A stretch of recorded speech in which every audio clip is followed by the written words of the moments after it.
Всем привет, на связи JBD Frost, и это канал, посвященный фильмам, комиксам, сериалам и анимации. В общем, всему самому интересному.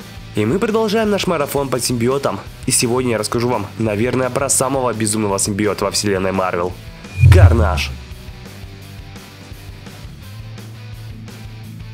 Ну а перед началом небольшой анонс. 16 августа в России выходит фильм по одноименной игре Слендермен. И если тебе интересно, каким же получился фильм, и стоит ли тратить на него свои кровно заработанные деньги, то подписывайся на канал, ведь в Америке Слендермен выходит на неделю раньше. И мой друг Джастин с радостью после премьеры поделится с вами своими впечатлениями о вышедшем фильме. Ну а мы начинаем.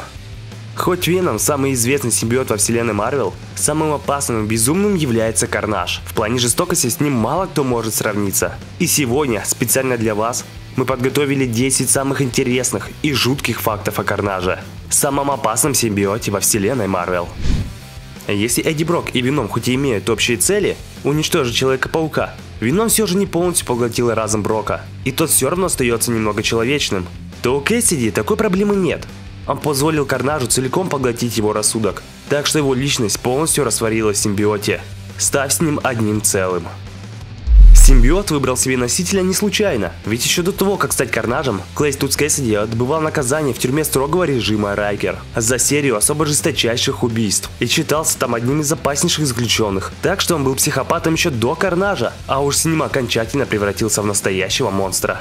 А если внешний вид самого Карнажа был создан на основе Венома, то его носитель, убийца Клейтус Кэссиди, был создан на основе самого знаменитого комикс-злодея в истории – Джокера. В этом признался сам Эрик Ларсон, впервые нарисовавший Кэссиди в комиксах. И ведь действительно, сходство этих двух психопатов легко заметить. Как было рассказано в комиксах Marvel, симбиоты – это космическая раса, которая, как выяснилось, способна размножаться путем практически откладывания икры. Как бы это ни звучало.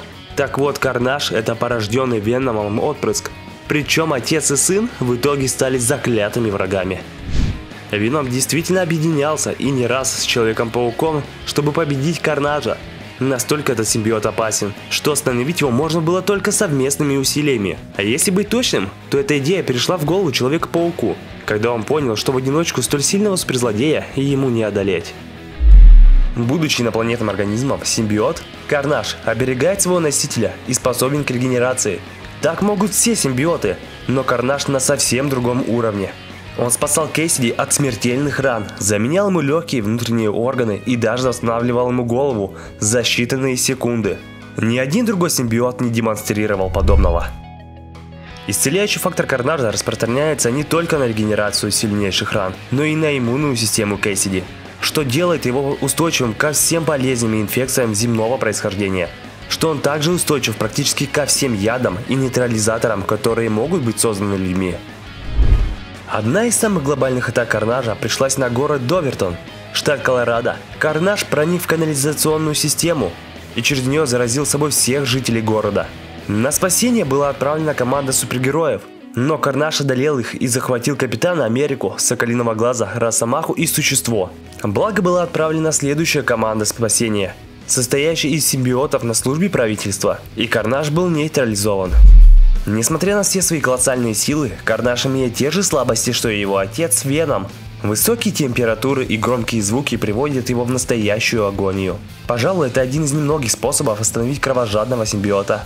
Правда, не поверите, но со временем Карнаж стал устойчивым к звуковым атакам, когда древний зловещий бог Хорн усилил способности злодея. Подобно Веному, у Карнажа тоже есть способность размножаться, и однажды он отпочковал от себя другого мощного симбиота – Токсина. Благо, в отличие от своего отца, Токсин стал супергероем и сражался против самого Карнажа. Ну а на сегодня все, спасибо за просмотр, подписывайтесь на канал, здесь будет много интересного. Ну а с вами был JBD Frost, и еще услышимся, пока!